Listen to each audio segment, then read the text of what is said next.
morning. Good morning po. Sa mapagpalang umaga, napakagandang umaga ng tulong ng ating Panginoon. As we're about to start, hindi po na bigay po natin ang ating presensya. Lumapit po tayo sa permission ng ating Panginoon sa isang paunang panalangin. Hindi po lahat po tayo tumayo. Panginoon Jesus, napakabuti mo.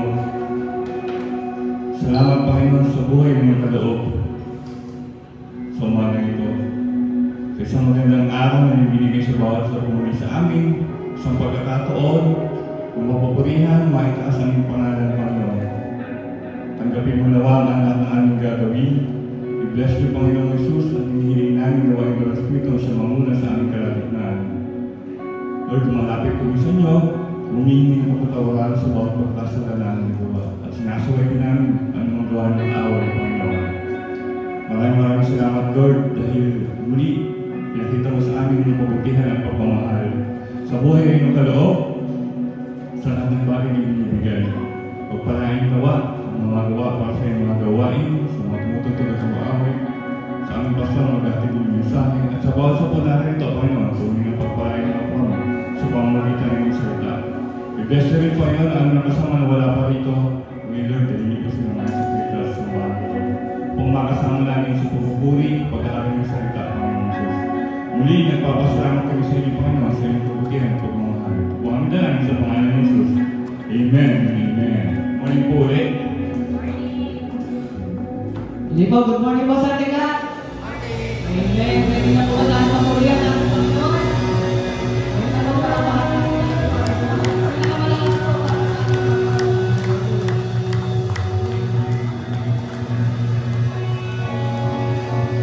Okay. Bago po tayo matawitan, kaway-kaway natin, nasa tabi natin, nasa likod, nasa harap. Hallelujah. Tunay nagkakalak po tayo. Para purihin ang ating Panginoon. Amen. Hallelujah. Huwag natin palabas sa ganun.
Kita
Pupurihin ko, ikaw lamang. Sasambahin ko, Panginoong Jesus. Ikaw ang buhay ko. Pag-ibig mo'y tunay at totoo. Sa aking buhay, ikaw ang number one. Sa aking puso, glory, glory, God. Kailan ay dumating, magtitiwala sa'yo. Sasalita mo ay di ako'y kawawa na sa piling mo. Paalam na lamang ako.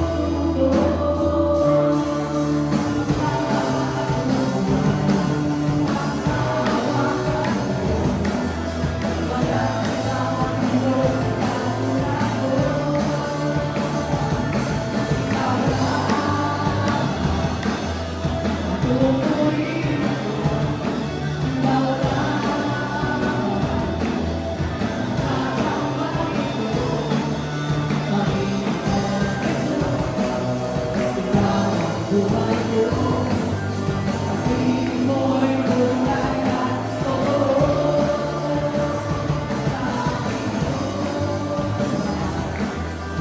Ikaw ang number one sa aking puso. Glory, glory, God. Kailan ay dumating, magtitiwala sa'yo.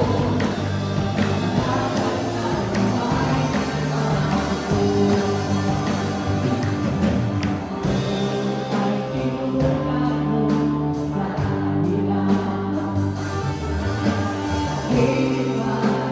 Himan sa presensya mo.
Tunay Panginoon, sining kagaling ng kalakasan mo.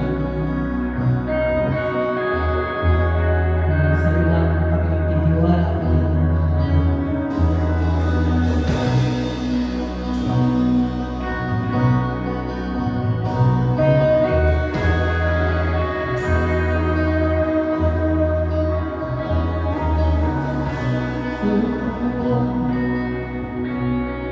Binibigay namin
mo'y aking inaasam, pagka sa'yo ko lang natagpuan ang tunay na kagalakan.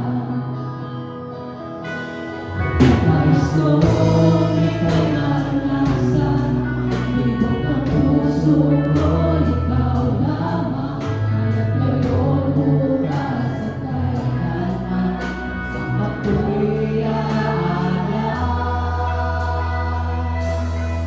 Walang hanggang kitang pupurihin, walang hanggang sasambahin. Buong laman ng puso kong ito ang mamalagi sa'yo. Walang hanggang kitang pupurihin, walang hanggang sasambahin. Buong laman ng puso kong ito ang mamalagi sa'yo.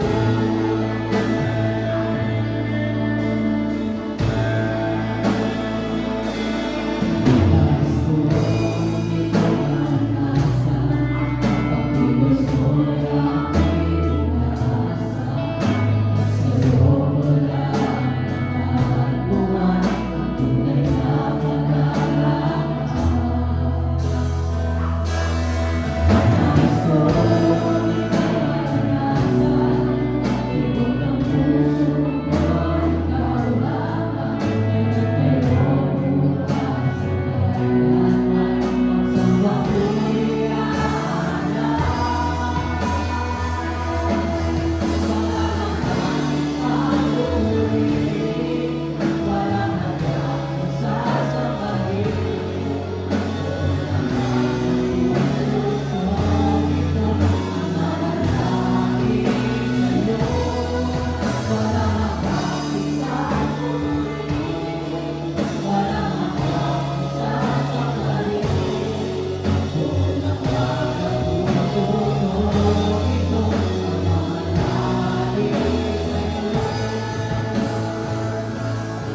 Walang hanggang kitang pupurihin, walang hanggang sasambahin.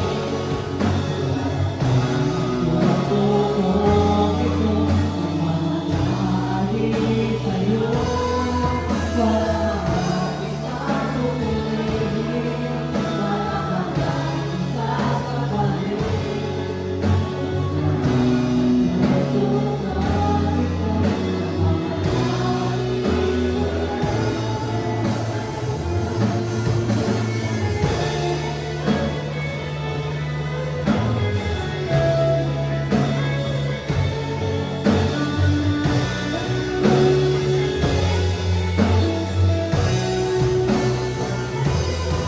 walang hanggang kitang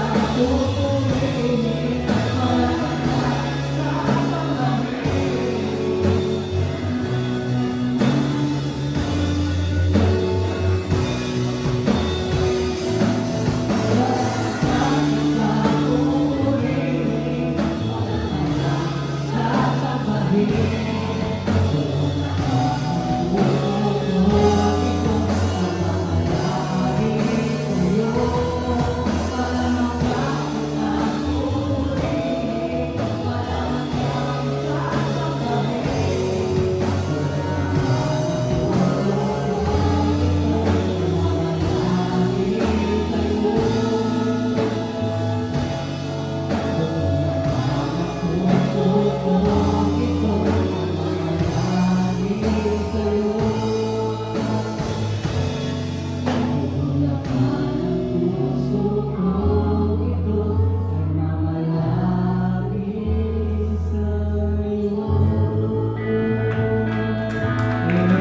Hallelujah. Minsan pa mapapakalan natin ating Panginoon. Hallelujah. Nakapunta ba? Amen. Good morning po ulit. Puri ng Panginoon sa kawitan, napakabuti niya. Sabi nga, no, walang hanggang papuring pagsamba nangyari natin sa ating Panginoon. Amen po ba? Amen. So tayo tadako sa pananalangin para po sa mga bata na pinatawagan po sila dito sa harapan. Ibigay po natin ang ating panalangin para sa kanila.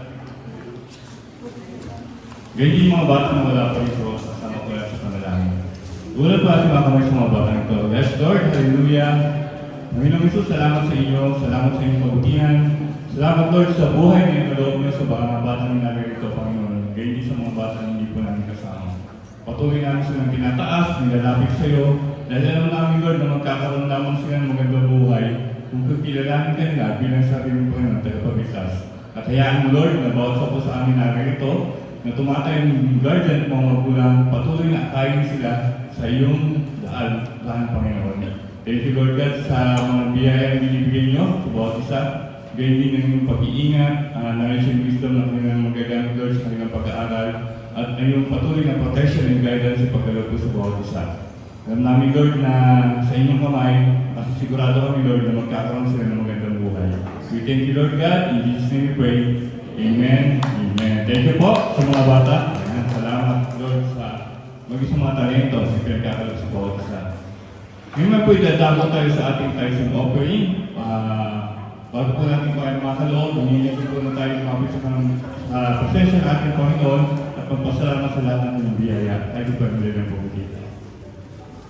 Ama, salamat sa iyo. Salamat, Lord, sa lahat ng biyaya na binibigay. Salamat, Lord, sa privilege na maging kabahagi, Panginoon, para sa iyong gawain sa pamamagitan ng pagbibigay na kung anong bagay na meron kami, Panginoon Jesus. Lord, pagpalahin niyo na po ang bawat mga hindi ko. Alam namin, Lord, na ito magagamit para sa ikagaganda at kaayos, Panginoon, ng gawain. Salamat, Lord, sa mga talenta na binibigay sa bawat sa amin upang magkaroon ng mga bagay na aming tinatangkili. Purihin ka, dahilahin ka, Panginoon, sa aming mga buhay. At i-bless rin, Panginoon, tayo pag-ingat ng mga bagay na malilitin mo ito. Maraming salamat. Panginoon sa pangalan ni Jesus. Amen. Amen. Thank you po. Sa mga announcements naman po, siyempre, patuloy po namin encourage po bawat isa na kung meron po kayong mga napapansin o kung meron kayong mga suggestion, prayer requests, concern, prayer, and appreciation, pwede po yung isend sa ating email, which is yung paterasevangelical.church@gmail.com. Ayan, and ating Facebook page, which is yung PC Pateras Evangelical Church, yung ating group, PC Pogi Group, and magaganda. At papatiin din po natin ang mga kapatid na birthday celebrants from August 16 to 22, 2026. Una po sa ating mga listahan. Ayan. Happy birthday po muli sa ating mga kapatid. August 19, Roel Galura. August 22, si Robin Mark Cosme. So happy birthday! Kung sino pa so happy birthday po muli sa ating mga kapatid si Roel at si Robin Mark. Bago po tayo dumako sa ating mensahe, meron po ipapakita sa inyo ngayong umaga. Ito po siya. Saan ba? Ito po sa mga. Ano ba ito? Lapis na actually bali yung dulo niya, no? Bali yung dulo. Tapos yung pambulan niya, maliit na. Ayan. So ano po yung experience natin dito ng kabataan natin? Pagkaraniwan yung pambulan meron agad sa dulo. Meron na ng malipili dito na kinakagat yung dulo. Kapag maliit daw na kasi hindi na makabuta. So ginagawa ng mga bata, ginagawa natin, kinakagat natin dito. So meron po kasing kwento regarding po sa lapis na to. Meron daw pong isang maker ng lapis. At bago niya ilagay sa box yung mga lapis na kanyang ginagawa, kinakausap daw niya. Para nalaman na kinakausap yung lapis, no? Sabi niya, bibigyan kita ng payo bago kita ilabas dito sa gawaan na to. At sabi niya, unang-una, sabi niya doon sa lapis, hayaan mo kung sino yung may hawak sa'yo na gumawa para sa'yo. So yun po yung unang payo sa kanya. Hayaan mo kung sino yung may hawak sa'yo ang gumawa para sa'yo. Then pangalawa, sabi niya, no, sa journey mo as lapis, makakaranas ka ng maraming pagtatasa.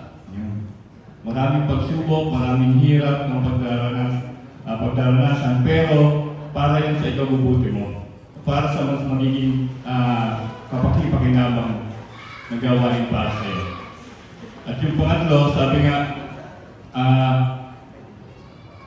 pwede kang magkamali, Yan. Pwede ka magkamali, pero binigyan ka ng pambura para baguhin yung mga pagkakamali na to.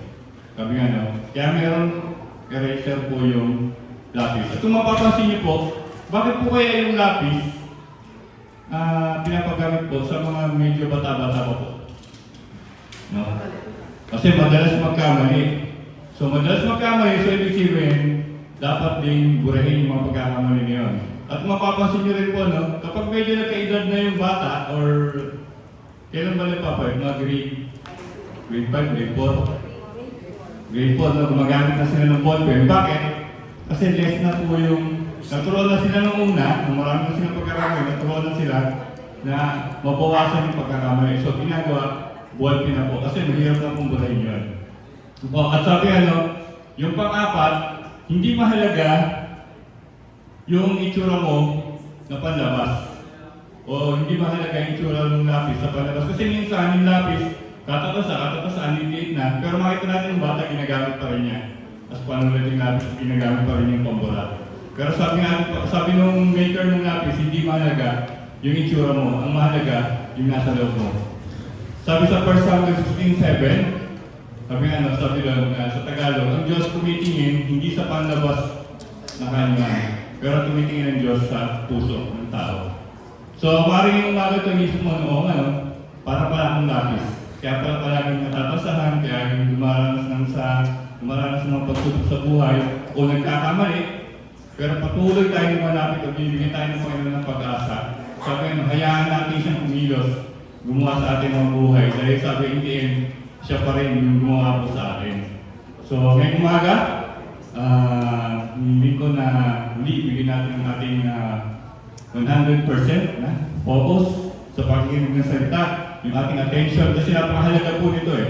No, sabi nga, sa isang gathering, wala na pag umattend ka ng seminar, mas maganda yung nakikinig ka. Kasi in the end doon, dapat meron tayong natututunan. After nun, syempre, yung application po sa ating mabuhay. Kaya maging ready po tayo, maging attentive po tayo sa pakikinig ng salita, na dadalhin sa ating puting pastor, Pastor Romeo Lasso. Salamat po. Good morning po. Alam niyo po, maganda po yung sinabi ni Kuya Chris, Totoo po yun. Dapat darating yung time na hindi tayo mananatiling lapis lang. Kaya sabihin mo sa katabi mo, pwede ka naman maging ballpen eh.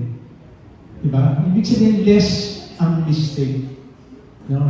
Hindi ko sinabi na hindi tayo magkakamali kasi lahat mo tayo nagkakamali. Tama ba? Hanggang ngayon, maski po ako, kasama po ako doon.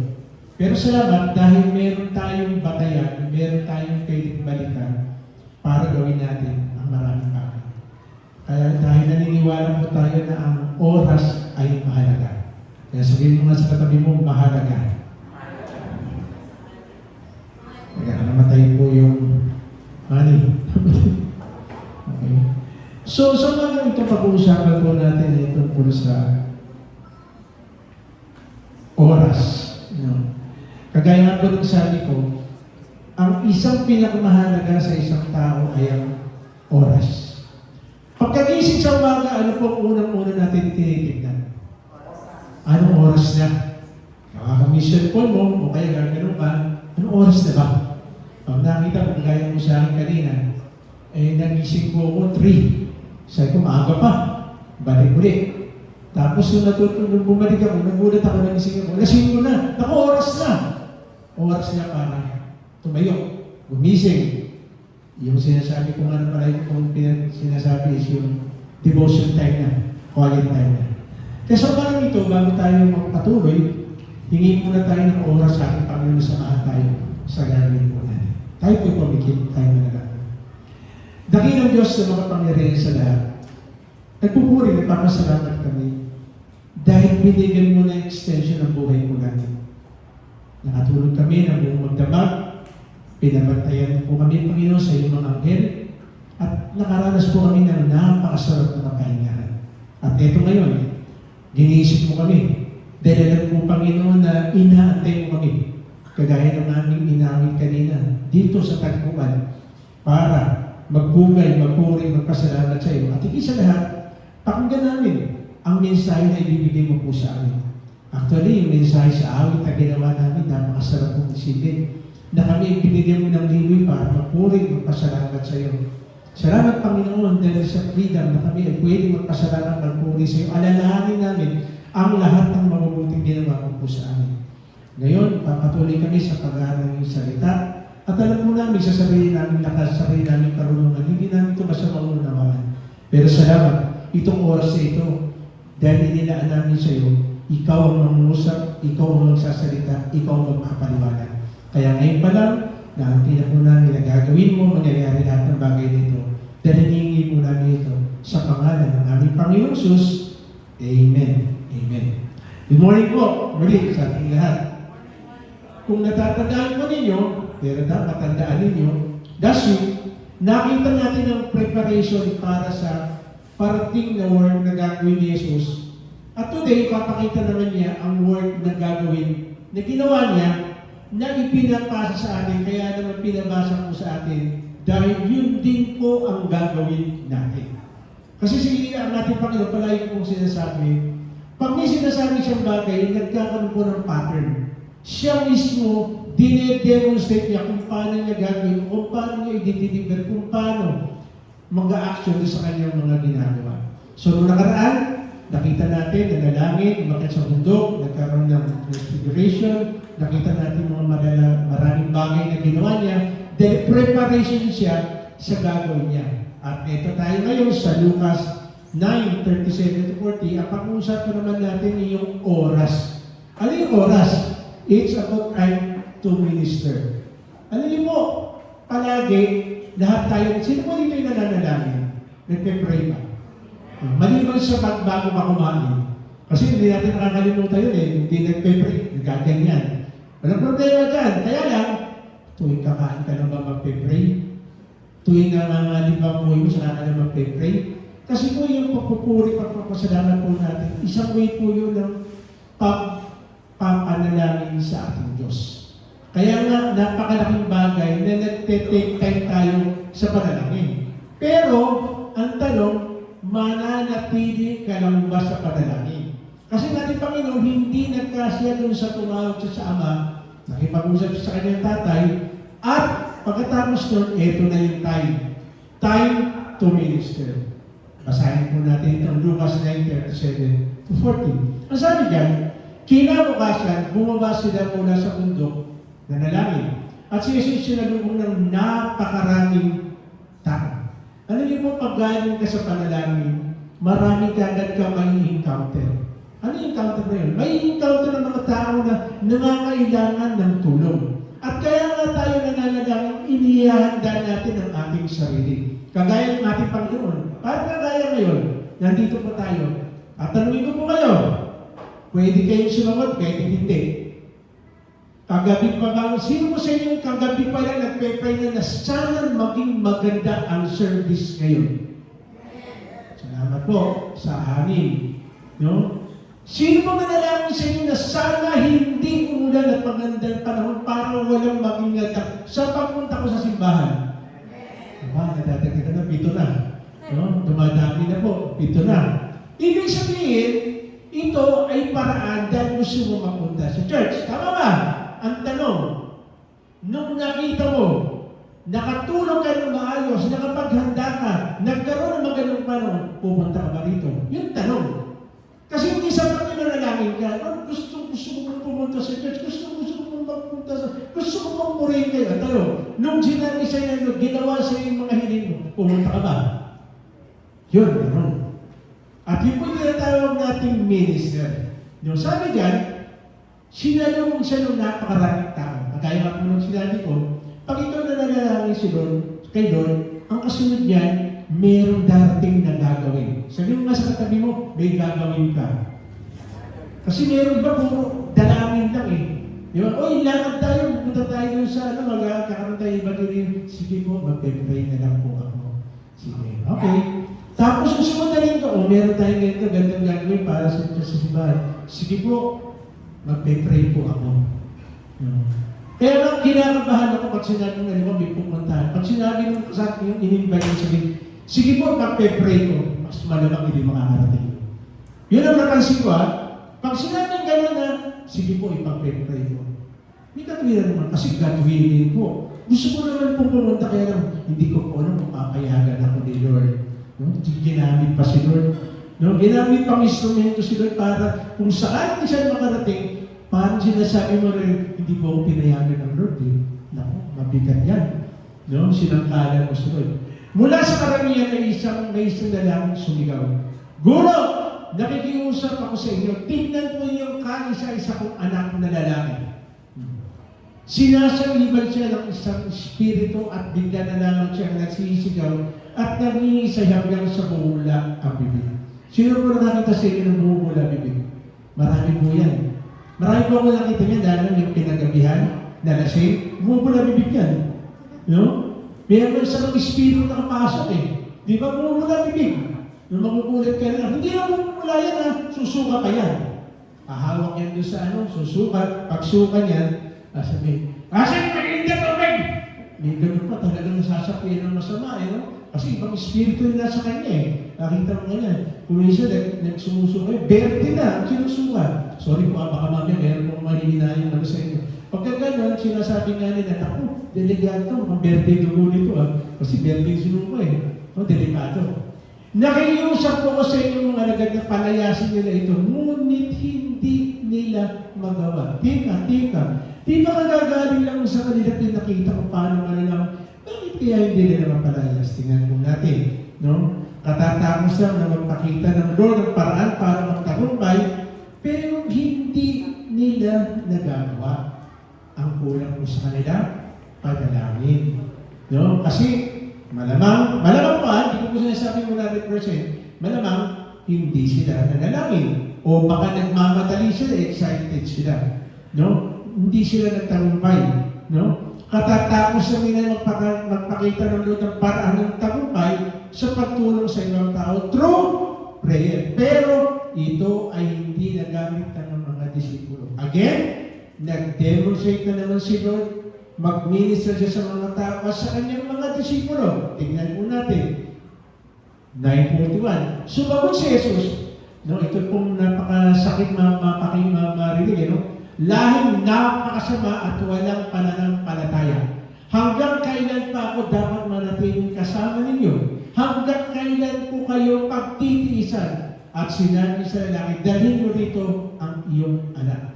Ito po, balikan naman. Ito po mahirap binigay na, tinuro na, hindi pa nagagamit, hindi pa nagampanan. Kasi may kulang. Again, nag-demonstrate na naman ng ating Panginoon. Ito po mga sa ating Panginoon. Pag hindi mo maintindihan, bumalik ka lang sa Kanya, itanong mo sa Kanya, tuturuan ka. Sasabihin siya kung paano, i-monster niya kung paano gagawin. Dalhin niyo rito ang iyong anak. Nang papalapit na ang bata, pinangisay na naman ito ng demonyo at bumagsak sa lupa. Ngunit sinaway ni Jesus ang masamang espiritu at pinagaling ang bata. Pagkatapos ay binigay sa ama nito. Tingnan niyo ba, ang ating Panginoon pag nagpapagaling, hindi kailangan ng iba-ibang seremonya. No? Kaya, pag meron sa inyo inaalalihan mo sa mga espiritu, by ministering sa pangalan ng ating Panginoon, may mangyayari. No? Hindi po kailangan magsindi tayo ng kandila at tapat sa tubig. May gumagalaw dito na masamang espiritu. Tignan mo, may sombrero pa. No? May sombrero pa daw pagka nagsindi ng kandila, tapat sa tubig. Walang ganon. Sabi mo nga sa katabi mo, walang ganon. Ang meron lang, kapangyarihan galing sa ating Panginoon. At namangha ang mga tao sa nakita nilang kapangyarihan ng Diyos. Alam niyo po, ang ating Panginoon, hindi lang niya gusto na mamangha ang mga tao. No? Hindi niya gusto na mga tao ma-amaze ka na. Kasi minsan may mga tao po, kami ginagawang himala, natutulala. No? Na-amaze. Okay naman na-amaze, pero hindi ka dapat manatiling na-amaze lang. Pati mga alagad na-amaze Kaya naman problema, hanggang amaze lang. Tayo nakakaranas ng mga himala. Gusto ipakita sa atin ng ating Panginoon na tayo rin kaya din natin gawin iyon. Si mismo ang ating Panginoon niya ang nagsabi, yung ginawa ko, magagawa pa ninyo ang mas pa rito. Bakit? Kasi siya na mismo ang tutulong, gagawin sa atin para magawa natin yun. Diba? Kaya naman minsan magugulat ka. Hindi aksidente na yung kapitbahay mo, tinawag ka. Pwede mo ba pakipray yung ano ko namin, yung may sakit sa amin? At hindi rin tsamba ito na gumagaling sila pag tayo nag-pray. Hindi tsamba ito. Ito ay himala dahil gusto na natin, Panginoon, mag-minister tayo sa mga tao. Kung nananalangin tayo, dapat tayo rin ay nag-minister. Hindi sapat yung nag-pray ka. Kung makakaya mong puntahan mismo, face to face, maganda po yun. Maganda po yun. No? Kaya nga, hindi maaaring magdasal lang. Merong action ginawa. Sino po din yung nagdadasal na maligtas yung kanyang mahal sa buhay? Ito totoo lang. Saan ka nag-uumpisa? Yan, may pray mo ba? Kaya tandaan mo natin, hindi magtatapos sa prayer. No? Sino po yung nag-pray na pa yung mga kasama niya sa bahay? Maligtas. Salamat po sa dalawa. Ulitin ko. Sino po yung nag-pray sa inyo? Yung mga kapit-bahay niya, kasama niya sa bahay, makasama niya sa church. Baka prayer lang. Baka hindi mo sinasabihan sila. Ang isang pinakamaganda mag-minister dyan, makita rin yung pagiging maganda halimbawa natin. No? Pag yung kapitbahay mo, nakapagluto ka ng mote. Hindi sinasadya, nakapagluto ka ng 2 kilong baboy, hindi mo naman sinasadya. Bakit kapitbahay mo, bigyan mo ng kahit 1/4 man lang. No? Dagdagan mo na rin yung kanin. Ay mga kawawa eh. So susunod, maliwanag ka pag in-invite mo yan, sasama na yan. Tatanong ka dyan, yan mo uli baboy. Baka yung matanda, no? Pero, ibig ko sabihin, di ba sinasabi nga, lahat ng resources natin, gamitin natin, para yung mga tao ay mahikaya. Tama ba? Ay, in-invite mo, nakikita kumakain ka ng baboy, nakikita mo walang makain. So, palagi mo sasama yan, kahit invite mo? Hindi. O kaya sa loob ng bahay ninyo, ang ulam mo bago yung kasama mo sa bahay, tuyo. Bakit kaya ganun? Mayroong discrimination. Hindi mo may invite yan, hindi mo may sasama yan. Bakit? Doon pa lang sa bahay, nakita niya na wala ka naman eh. Mabait ka lang. Mabait ka lang pag nasa loob ng church. Nakikita lang yung kaputi mo, ay, excuse po, padaan po. Napakabait pag nasa loob ng church. Pero pag wala na, ano na kaya? Ganun pa rin kaya tayo sa bahay. Pagkakasama ko sa kumakain na ganun, kasama mo yung kasabahay mo sa bahay. Pawal nga ng ulam, pero pag nasa church, excuse ha, hindi mo pwede pakisama mo doon sa kasama mo sa bahay. Baka pwede pakilala. Alam niyo po kung ano po yung nandito sa atin.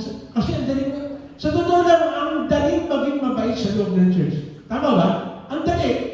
Pero paglabas mo, bakit gano'n? Parang iba na. Dahil iba na yung nakakausap. Totoo yun.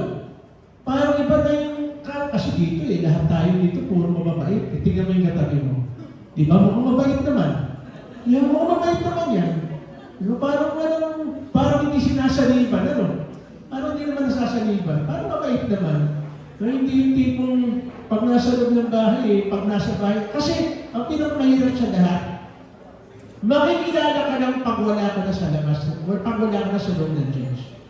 Makikita talaga yung pagiging Kristiyano natin paglabas natin dito sa church. Kasi ang dali dito mabait ka dito, mabait yung katabi mo. Kung yung doon sa kapitbahay mo, ang galing mang-asar. Di ba? Iisa na lang yung hotdog. Nakakain na siya ng dalawa, titirahin pa yung isa. Hindi na ka nakatingin kahit kalahati. Tapos, titignan mo ng masama. Tao naman ito. Hindi mo lang sabihin mo, ang siba naman ito. No? Nasabi mo, napaka-buraot nito. No? Nakikain na, ilubos pa lahat ng pagkain. Ganon. Pero salamat, unti-unti tinutulungan tayo ng Diyos. Kasi nakita nyo talagang nagsiset siya ng example. Pinapakita niya, hindi lang pagkasama niya yung mga mananampalataya. Kahit yung hindi mananampalataya, nawiwin niya sa pamamagitan ng kanyang lifestyle. Di ba? Sino po rito nagpipray? Na sana yung mga kasama niya sa trabaho, makasama niya. Yung Kristiyano, pinipray natin. Di ba? Pinipray natin, sana! Lahat ng kasama natin sa trabaho, pinipray natin. Kaya naman tanong, hanggang prayer lang ka. mo sila ma-invite. Meron kayong something na kakaiba sa iyo na hindi sila maniwala. Dapat kasama sa prayer yun eh. Kasi minsan ganito prayer natin, Lord, sana masama ko sa church ito. Dahil naaawa mo ko sa kanila, mapapahamak sila. Talagang mapapahamak sila, ikaw ang kasama eh. May mga ganun eh. Imbis na maniwala sila, malapit na, konti na lang, may ginawa ka. Anong ginawa mo? Nag-uwi ka ng bad paper, hindi naman sa'yo. Nangyayari yan, lalo na sa government. Diba? Hindi mo naman pag-aaral, yung bad paper, inuwi mo sa bahay ninyo. Kaya kung minsan, magugulat na lang yung mga kasama sa, parang nasa opisina rin tayo. Kasi lahat ng mga nakatisipay ko, puro galing sa office. No? Yung kasama mo sa eskwela, kaklase mo, pinag-pray mo ba? Very good. Pero hindi nagtatapos yun. Kailangan mag-minister ka sa kanila. Paano? Nahihirapan siya sa exam? Hindi ko sinabi pa-copyhin mo. Ang sinasabi ko, bakit hindi mo siya yayain na mag-review? Bakit hindi mo siya invite sa bahay ninyo na mag-review kayo sabay? Hindi niya yayain mo kung anong gagawin ninyo.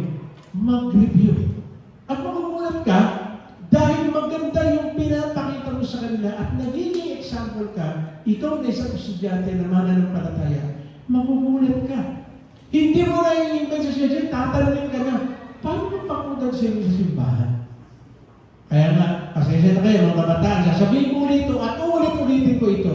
Kapag ikaw ay nag-aaral at hindi ka naman working student, mas malaki dapat ang iyong responsibilidad na makita ka na matataas ang grade mo. Kasi kung sino yung working student, sa totoo lang po kung sino yung working student, pero madalas na matataas ang grade. Nag-e-excel. Bakit kaya gano'n? Samantalang ikaw, lalo na, mananampalataya ka. Abiroy mo, mag-aaral ka na lang, kasama mo pa si Lord, dapat nag-e-excel ka. Dapat mataas ang grade mo. Hindi yung pasang-awa ka. Hindi yung lalabing-dalawa kayo, pang-labing-tatlo ka pa sa top. No? Dodo sila lang kayo, pang-labing-tatlo ka pa. No? Wala ka ng paglalagyan. Kaya nakakalungkot isipin. Diba? Nakakalungkot isipin. Raymond, pinag-pray mo. Mula, sabihin natin magmula, grade 7 hanggang grade 10, hindi mo na-invite sa church. Kaklase mo, baka meron siya nakikita na nakaiba sa'yo. Kasi pag nakikita nila na maganda ang klase ng pananampalataya natin, even doon sa loob ng klase nakikita nila, nakakaiba ito. Yung maging matalino ka lang, magaling ka sa klase, ba't ang galing nito? No, sobrang galing nito. Ano sasabihin mo? Siyempre sasabihin mo, kakapit ko si Lord eh, kasama ko si Lord. Huwag mo sasabihin, wala naman. Nag-aaral lang naman mabuti. Hindi naman kunti lang yan. Sus, kunti pa nga, di pa nga ako nagpuyat yan eh. Wala na. Hindi na maniniwala sa iyo yan. Nagyabang ka na eh. Kung meron man dapat tayong ipagyabang, dapat si Lord. Dapat palagi natin sinasabi, si Lord kasi. Si Lord kasi. Uy, bakit ang ganda mo? Si Lord kasi. Hindi dahil sa shampoo na ginamit mo. Hindi dahil sa kung anong pinahid mo sa mukha mo. Kahit na anong ipahid mo sa mukha mo, pag alam nila ng itsura mo, may mangyayari sa hindi maganda. Handaan mo natin yan. No? Kaya sabi ko, totoo talaga. May time na mag-pray. Pero hindi tama na habang nabubuhay ka, ipag-pray mo na yung isa. Dapat may timetable yan. Dapat sige, ipag-pray ko yan ng isang linggo. Sa susunod na linggo, gagawa na ako ng action. No? Gagawa na ako ng action. Hindi mo pwede mo walang gagawin. Kasi ang ating Panginoon mismo, pag nag-pray, susunod action na. Mag-minister na. Sumunod, tingnan mo natin, time to explain the truth. Again, may timing po yan. Hindi yung first time pa nung nakita, alam niyo, masama po yung ginawa niyo. Ano yung ginawa niyo? Yung pagpasok niyo, yung ginagawa po niyo. Yung kabago-bago, parang sinabi mo, dapat po hindi kayo nagsasign of the cross. Nakapatay na. Baka sa susunod na linggo, hindi na pupunta yan. First time sinabi mo agad na gano'n, dapat po hindi kayo nagsasign of the cross. Nakakaisip mo pa, dapat po hindi ka nag-yosi, hindi mo ba alam na ang katawan may templo ng ating Panginoon? Diyan pumapasok ang Spirit. Isang linggo pa lang, na umating susunod na linggo, nagbago na. Tayo nga ang tagal na natin Kristiyano Hanggang ngayon, marami pa tayong mga lupol sa buhay. Tama? Matapuhin pa nga tayo mga yan Ha? Pamiti ka lang nakamayan hindi ka din ako magsisimba ng kay Hindi ba lang ako nakamayan? Hindi ba lang nabati ang birthday ko? Hindi man lang ako initian? Hindi ako ginid morning? Hindi ako winelcome? Hindi ako. Ngayon, 3 taon ka na sa church, minsan ka lang hindi nabati sa loob ng buhay mo. Hindi ka na pumunta. No? Hindi ka lang nangitian, hindi mo nang alam na hindi ka na napansin dahil malabo lang palang mata. Hindi ka na magsisimba. Yeah? Kailangan explain natin ang maraming bagay. Hangang-hanga ang lahat ng mga tao sa ginagawa ni Jesus. Pero again, balikan natin. Again, hindi na gusto na humanga ang mga tao sa atin. Kasi maraming mga tao talaga pagka mabait tayo, mabait daw, pag mabait tayo, nakikita nila yan. Hahanga sila. Di ba? Yung tipong, ako sa totoo lang, ewan ko lang yung mga kalalakihan dito, mga kalalakihan. Di ba maraming kahit yung mga kabatch natin ng high school ko sabihin, Pastor, wala ka talagang na-link sa'yo na chicks, yung nag-pastor ka na. Yun, mga ganon. Maghahanga sa'yo. Pero again, hindi naman sila nang nagbibigay ng makamanalo sa his temptation si Lord So, ang sabi yan, hangang-hanga ang lahat ng mga tao sa ginawa ni Jesus. Hindi natin yung kasunod. Ngunit sinabi niya sa kanyang mga alagad, pakinggan ninyo at tandaan niyo itong sasabihin ko. Ang anak ng tao ipagkakanuno sa kamay ng mga tao.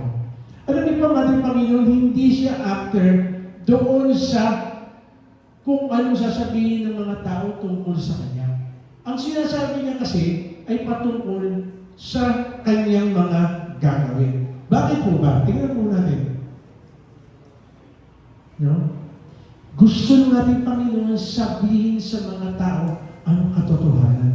Bakit? Maraming tao kailangan nilang maintindihan ang maging karanasan ni Jesus.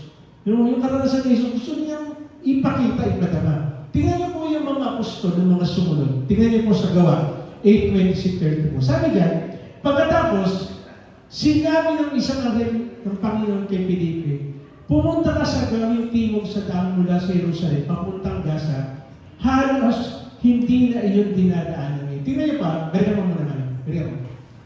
Kung minsan si Lord may pinapagawa sa atin sa mga bagay na parang ang hirap. So totoo, sabi ganun, di ba?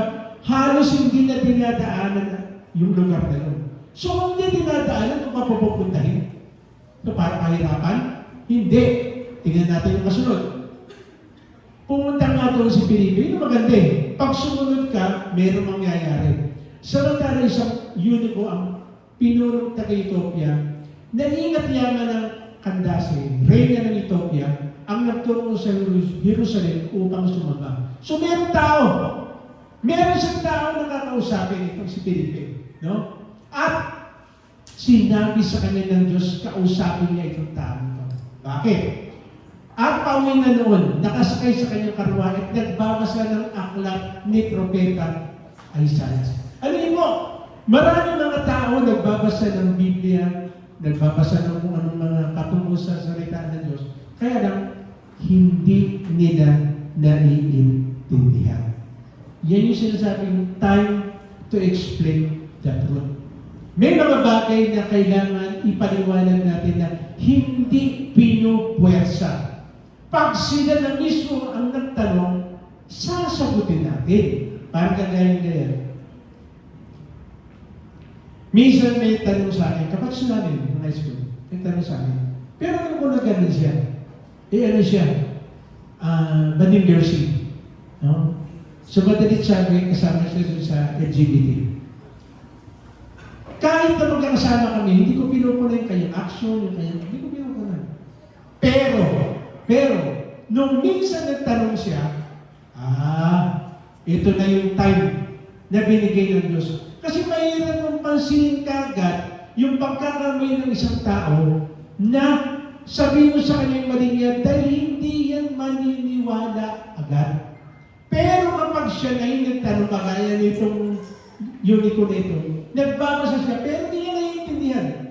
Ito po maganda eh. Si Lord ang gagawa ng paraan para tayo makapag-explain ng totoo. Kaya nga, palagi natin sinasabi, meditate the Word of God day and night. Kasama po doon, kaya tayo pinag-meditate day and night para tayo matuto. Madagdagan yung ating kalaman at manampalataya at manalig tayo sa Lord. Sumunod, para kapag may nagtanong sa atin, meron tayong isasagot. Hindi natin pwedeng sabihin, ayun, tama po yan. Sabi po ng isang preacher ganito. Bakit yung isang preacher? Bakit yung sabihin yung sinasabi ko ng salita ng Diyos ito? Okay, yung mga preacher may mga sinasabi tama. Kaya lang, bakit hindi mo gamitin yung Bible na authority? Ito yung gamitin mong authority, huwag ka na magturo ng iba. Kaya nga, kailangan natin mag-meditate ng salita ng Diyos araw-araw. Kasi wala kang isasagot kapag may nagtanong sa'yo. Birihin mo, 5 years ka ng Christian, sabi mo, hindi mo alam yung John 3:16, 5 taon ka na. Eh dapat pag Kristiyano mo, yung unang-unang mong kabisado kung totoo siya kung Kristiyano ka. Pero dahil hindi ka nagbabasa, hindi tayo nagbabasa ng Word of God, hindi tayo nagme-meditate, pag may nagtanong sa atin, wala tayong may sagot. Again, hindi para maging sikat tayo. Kung hindi para maging sikat si Lord. Dahil sasabihin natin, ito yung ginawa ni Lord eh.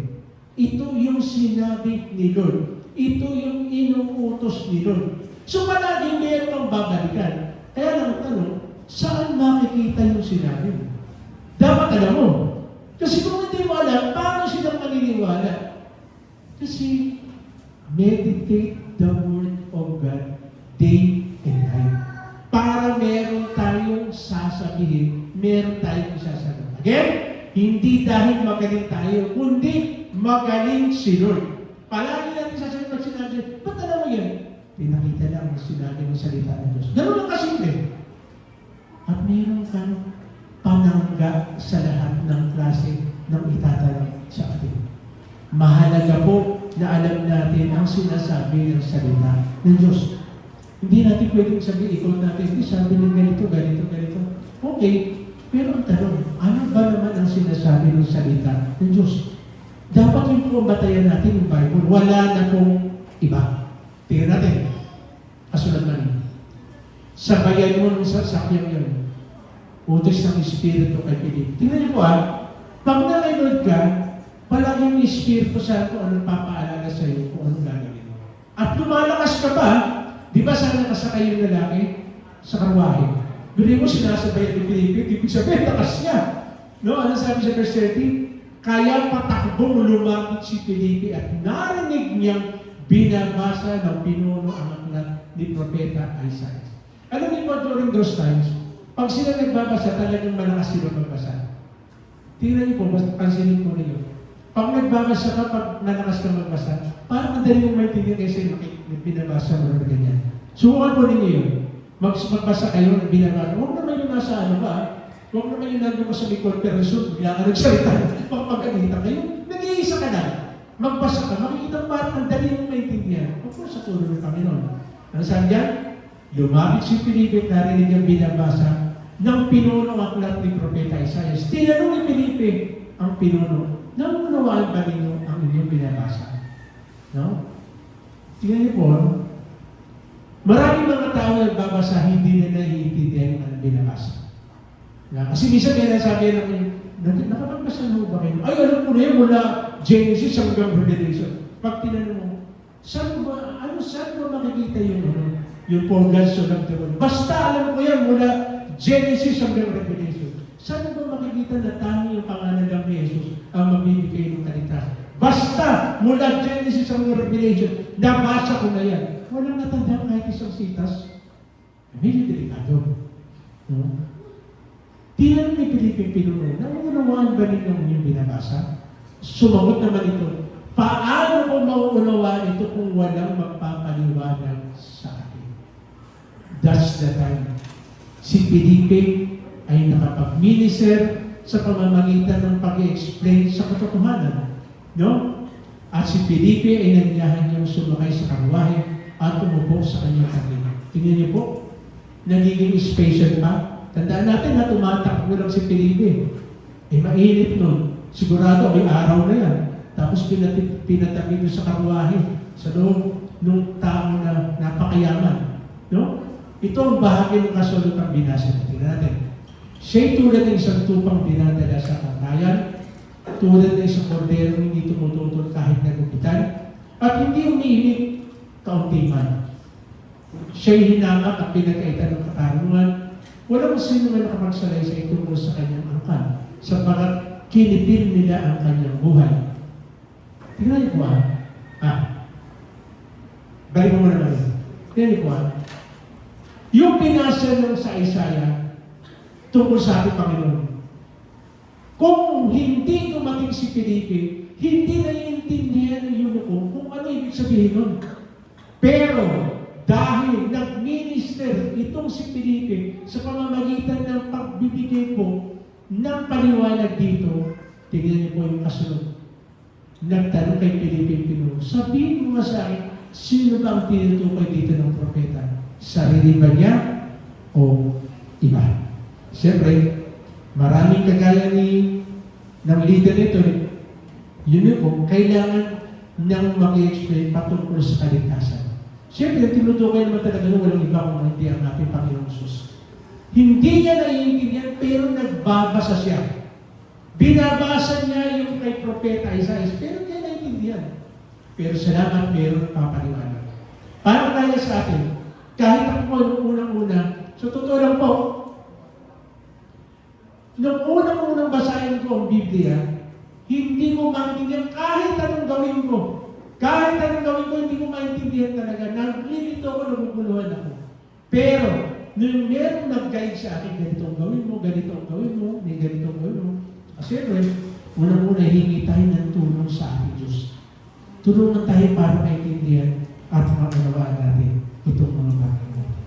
So, ibig sabihin, makikita natin, ang ating Panginoon, hindi na natin nanalangin, nag-minister siya sa paraan, sa paggagawa ng himala. Nag-minister siya, in-explain niya yung mga katotohanan. Bakit?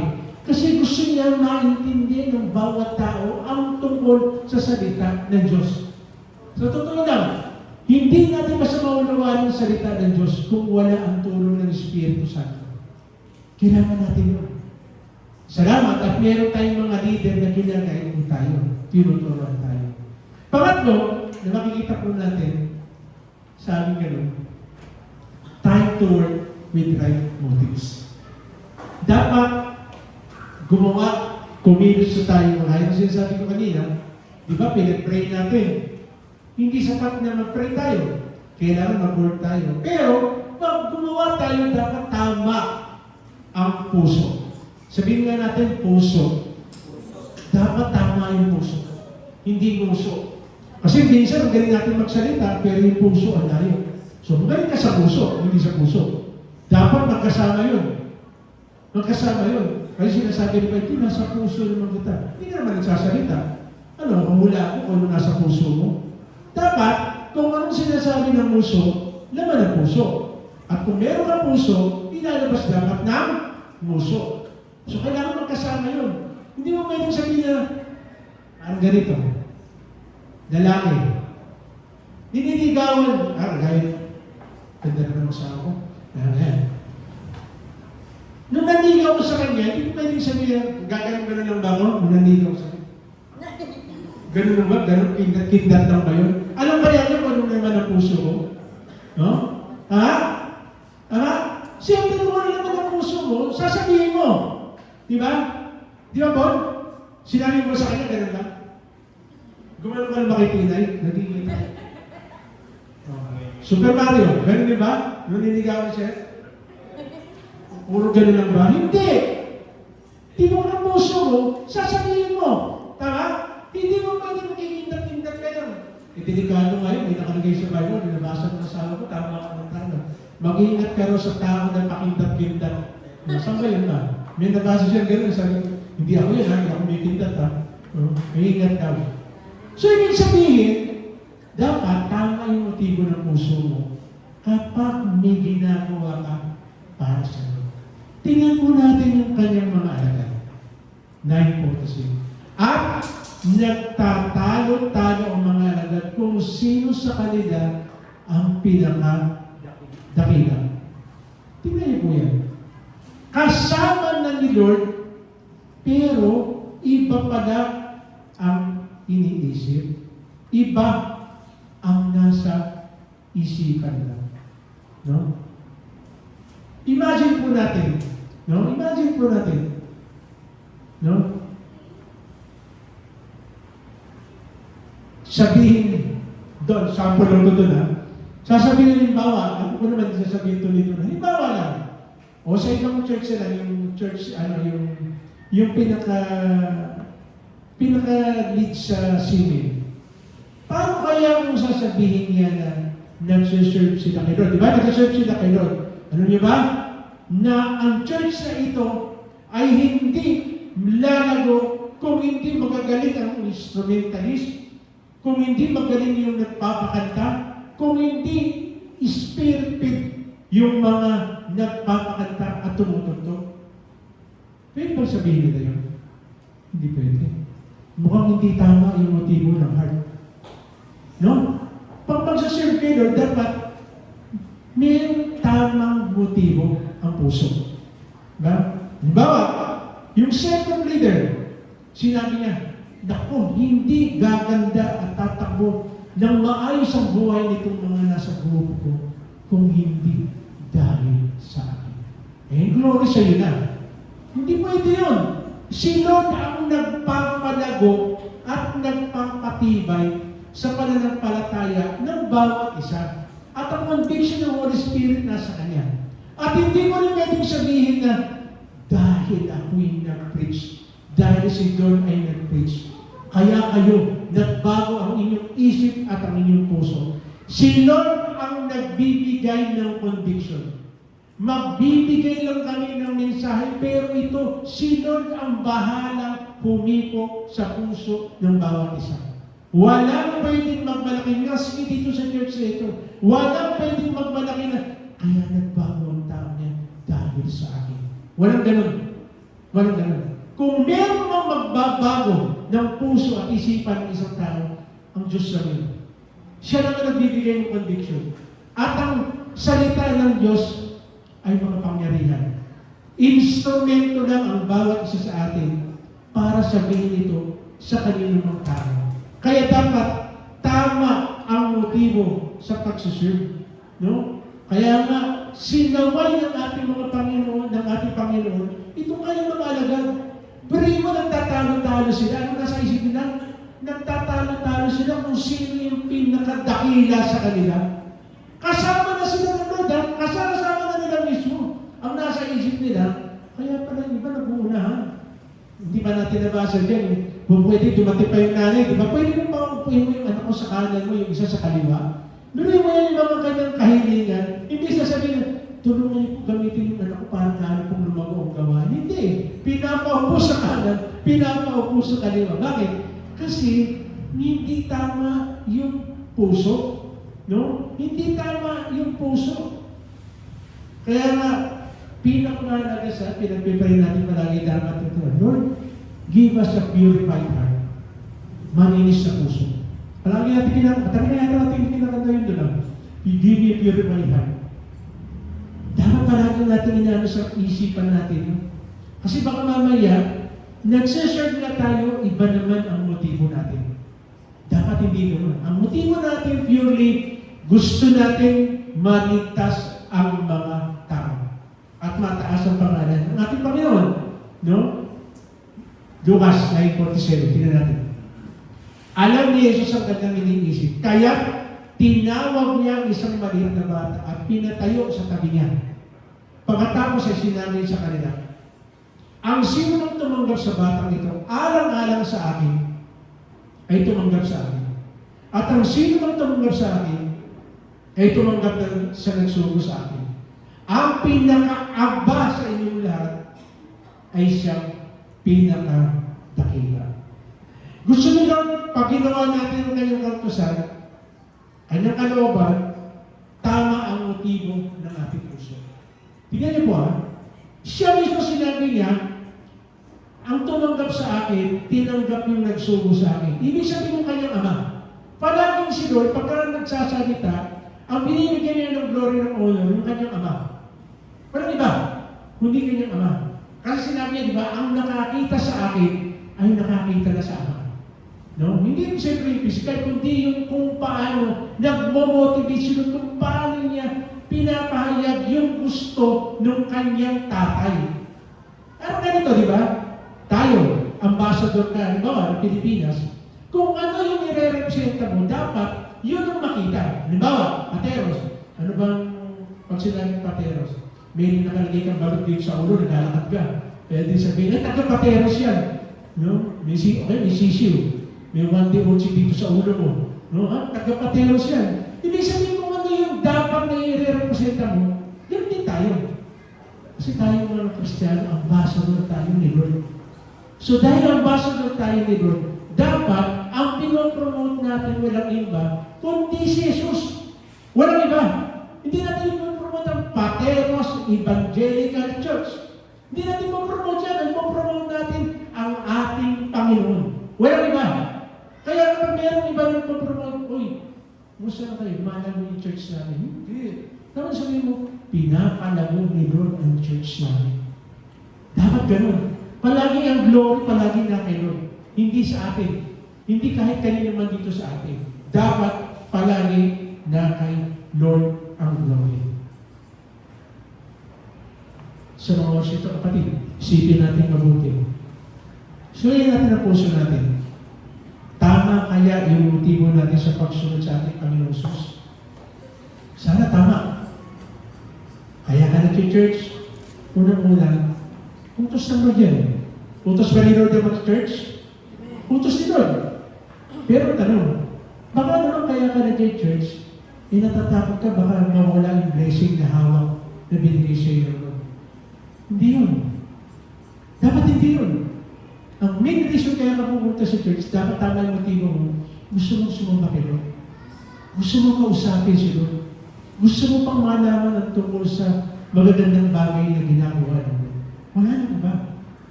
Dapat yun. Of course, yung fellowship sa mga kapatid, ano yung bagay yun? Kasi sabi gano'n love the Lord your God with all your heart, with all your mind, with all your soul. Tapos, love your neighbor. Siyempre, ang unang ng neighbor mo, pagtalo, yung tatay natin, ang unang-unang nating neighbor.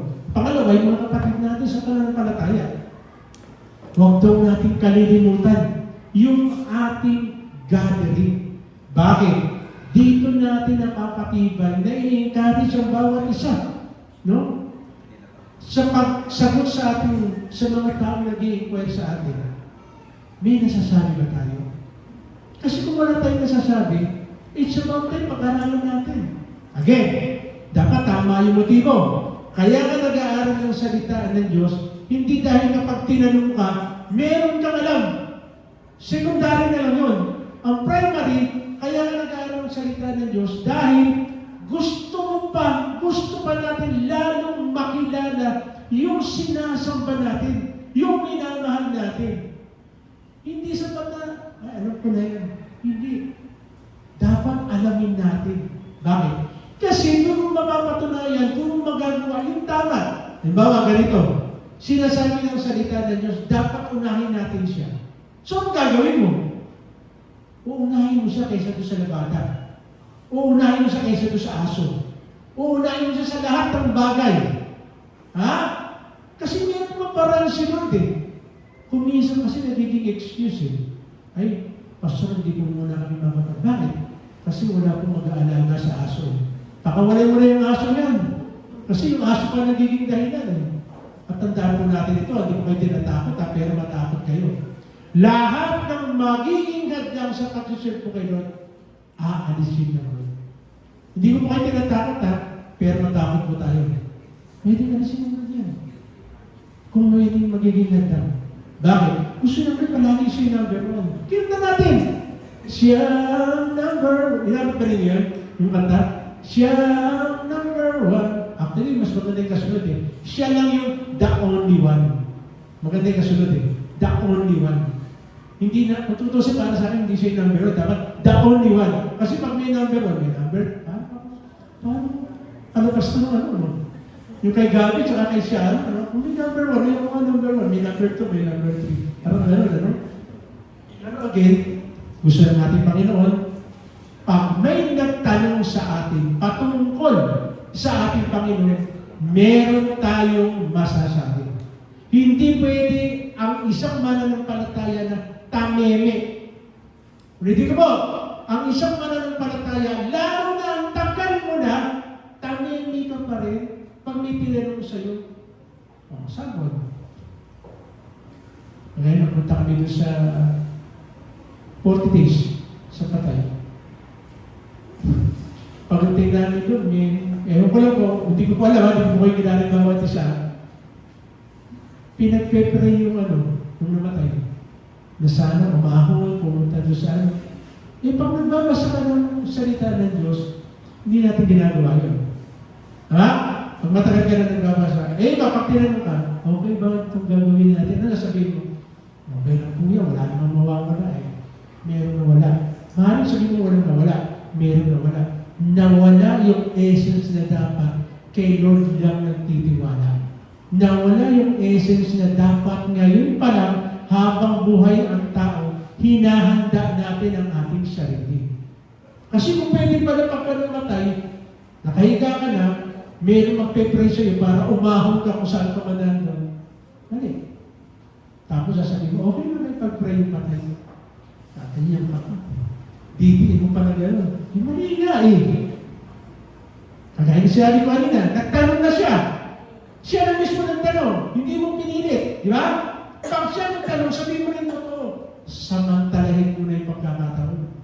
Grab the opportunity. Sabihin mo na sa kanya na hindi tama na ipag-pray ang isang patay. That's it. May kumisa, baka mamaya, siya naman yung nagtanong eh. Hindi ka naman nagbigay ng opinion eh. Siya na yung nagtanong. Pag siya yung nagtanong, binibigyan mo na ako ng lisensya na sabihin ko kung ano yung totoo. Ha? Binigyan ka na ng lisensya. Kung magaling siya, hindi ko nagtanong pa. Sinagot ko lang yung tanong mo. Masama ba yun? Gusto mo ba pag magtatanong ko kung ano lang yung sagot mo, yun ang isasagot? Hindi. Kaya ka nga nagtanong eh, hindi mo alam eh. Sa pag-minister natin, dapat isipin natin, the way Jesus ministered to others, it always motivated by love. Kapag ang ginagawa natin pag-minister sa tao dahil sa pagmamahal, makikita po din iba yung pakiramdam, iba po ang dating sa kanila. Kasi lahat ng nagtatanong sa atin, lahat ng humihingi ng tulong sa atin, magugulat kayo, pati sila mabibigla dahil iba yung way ng pagkakasabi natin. Hindi dahil hindi dahil sa malumanay. Kasi ang conviction palagi kay Lord, kay matalim ang pagkakasabi natin, kay malumanay ang pagsasalita natin, si Lord ang ihipo sa puso ng bawat isa.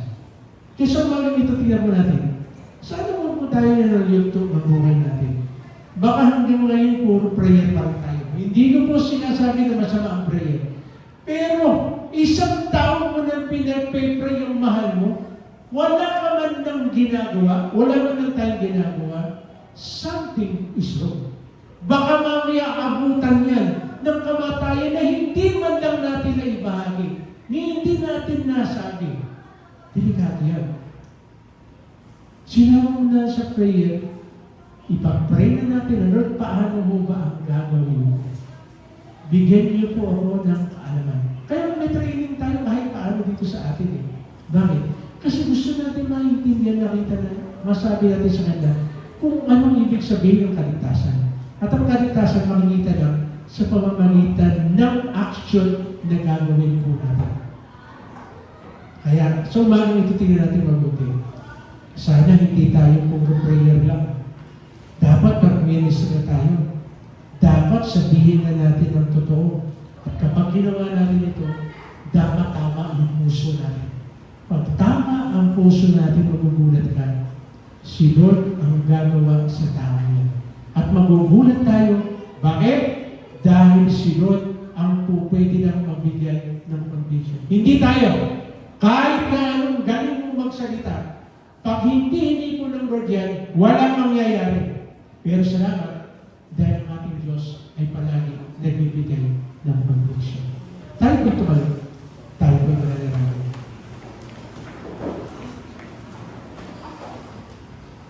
Kapatid, hindi ko alam kung gaano man katagal na isang mananampalataya. Pero salamat, dahil ang ating Diyos ay hindi mo tumitingin doon sa tagal ng iyong pagsuserve o pagbibigay ng iyong buhay para sa ating Panginoon. Pero isa lang gusto ng ating Panginoon. Huwag tayong manatili sa panalangin lang. Hiningin din natin sa ating Panginoon na tayo makagawa, maka-action. Gawin natin yung bagay na gusto ng ating Diyos. Si Felipe, hindi naman siya ganun magaling. At yung kanyang sinira ay isang taong mataas ang tungkulin. Pero dahil siya ay guided ng Holy Spirit, nasira niya itong napakataas na tao. Tayo rin, kagaya ng Felipe. Isang tao lang na nagtitiwala kay Lord, gagamitin tayo. Pwede tayo mag-explain ng totoo. Kaya nga, tulungan tayo ng Diyos na talaga na magkaroon tayo ng deep knowledge sa Kanyang salita. Tulungan tayo ng Diyos na magkaroon tayo ng pagkauhaw na totoo sa Kanyang salita. Tulungan tayo ng Diyos na makita natin na hindi sapat na tayo nananalangin lang. Kailangan tayo gumawa, kumilos, mag-minister tayo sa mga taong nangangailangan ng kalinga ng Diyos. Bigyan tayo ng Panginoon ng karunungan at kaalaman kung paano natin may explain ang Kanyang salita. Kaya again, kailangan natin maging rooted sa Word of God. Mag-meditate tayo araw at gabi. Dahil gusto ng Lord palagi lubog na lubog tayo sa Kanyang salita para kapag may nagtanong sa atin, meron tayong masasabi. Ang isang mananampalataya, hindi po pwede na no comment. Wala kang masabi. Dahil pupuruin tayo ng Diyos sa Kanyang salita. Hindi para mag-argue, hindi para mag-debate. Sasabihin lang natin yung ating faith, yung ating pananampalataya, at si Lord ang bahala na humimok sa tulong ng Espiritu Santo. Siya ang bibigay ng conviction. Lord, sa umagang ito nawa ang maging desire ng aming puso na makapag-serve sa iyo. Gamitin ninyo ang bawat sa puso amin na explain namin ang patungkol sa inyong mabuting balita. Bigyan niyo rin kami, Panginoon, ng tamang puso na gagawin namin ito. Hindi dahil sa gaya ng mga alagad na gusto maging dakila, hindi po yun. Bigyan niyo po kami ng tamang puso na gagawin namin ito dahil ito ang gusto mo. Ito yung pagpapakita ng pagmamahal sa aming kapwa. Tulungan niyo po rin, Panginoon, na huwag kami maging madama. Kaya po kami binibigyan ng mga resources para gamitin namin ito, para makapag-win kami ng tao. Kaya salamat, Panginoon, sa umagang ito. Muli, binahagi mo, pinakita mo sa amin. Yung mga hindi namin napapansin at pagkukulang namin. Akala namin yung prayer ay sapat na. Akala namin yung mga bagay na ginagawa po namin ay sapat na. Kulang pa kung prayer lang. At salamat yung Panginoon. Meron na kaming, kung tutusin, meron na kaming peace fund eh. Meron eskwelahan na ginagamit mo ang church sa ito para maipahayag ang iyong mabuting balita. Kaya dalangin nga ulit ng bawat sa kung saan magkaroon kami ng isa, maging part kami ng gawain ito. Kasi isa ito sa kaparaan ng Panginoon para maraming mga kabataan ang makakilala sa iyo. At siyempre, itong kabataan ito may nanay, may tatay, may kuya, may ate, na pwede namin mabahaginan ang inyong mabuting balita. Kaya tinulungan niyo po kami, Panginoon, na maging tama ang aming pananaw, ang aming vision.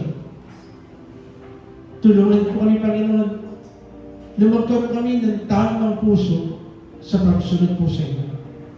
Salamat, Panginoon, sa umagang ito. Dahil alam mo namin na marami ka pa na gusto ipagawa sa amin. Sa mga gusto kapatid, maaaring physically mayroong mga karamdaman. Ito yung pagkakataon. Pwede tayong lumapit kay Lord. Hilingin mo sa Kanya. Hilingin mo sa Kanya kagalingan. Mabait ang ating Diyos. Mabuti ang ating Diyos. Gagamitin niya tayong instrumento. Even yung ating sickness, pwedeng maging paraan niya. Kaya gamitin ng Lord na sabihin na si Lord ang magbibigay ng kagalingan. Sige, sabihin mo kapatid kung meron kang physical na karamdaman. Sabihin mo sa Kanya. Dakila ang ating Diyos. Dakila ang magagamit siya. O meron kang kakilala na meron karamdaman. Sige, atan mo yung pangalan. Sabihin mo. In Jesus' name. Bigay mo. Sabihin mo sa ating Panginoon. Yes, Lord. Yes, Lord. Umaasa po kami sa iyo. Sa iyo kami umaasa. Sana. Financially, Lord, sa aming kalagitnaan, may nangihirapan. Pero alam po namin, kagaya ng sinasabi ng iyong salita, maliwanag na maliwanag. Ikaw mismo nagsabi, hindi mo pagkukulangin ng mga anak. At kung mayroong pagkukulang, ipaalala mo po sa bawat sa amin, ano yung reason bakit nangyari ito. For sure, mayroong magandang reason. Kung ano man ito, maging malinaw, maliwanag sa amin. Yes. Yes, Lord. Yes, Lord. Salamat, Panginoon, dahil ikaw patuloy nag-aayos ang aming relationship sa bawat isa.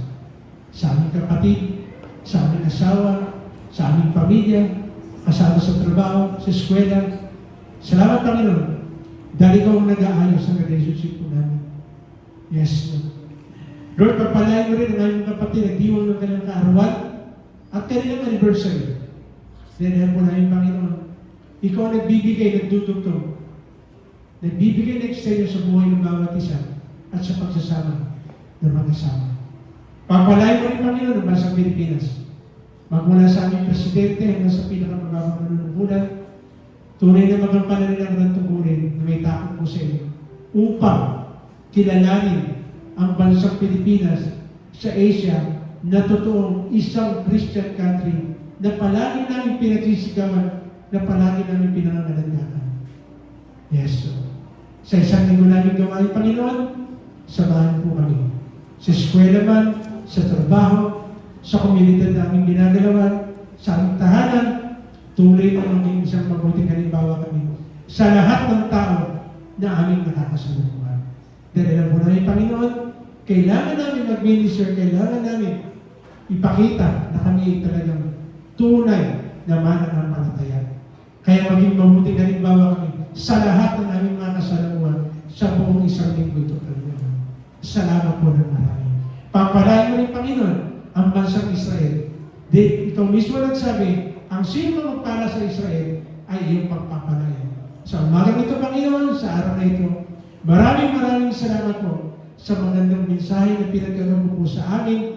Alam po namin, Panginoon, na hindi lang ito magiging acknowledge, bagkos papasok ito sa aming puso at magkakaroon po ito ng application dahil ito ang gusto po, Panginoon, na hindi kami mananatili sa isang panalangin ng bagkos, kami ay kikilos at gagawa para sa iyong dakilang pangalan.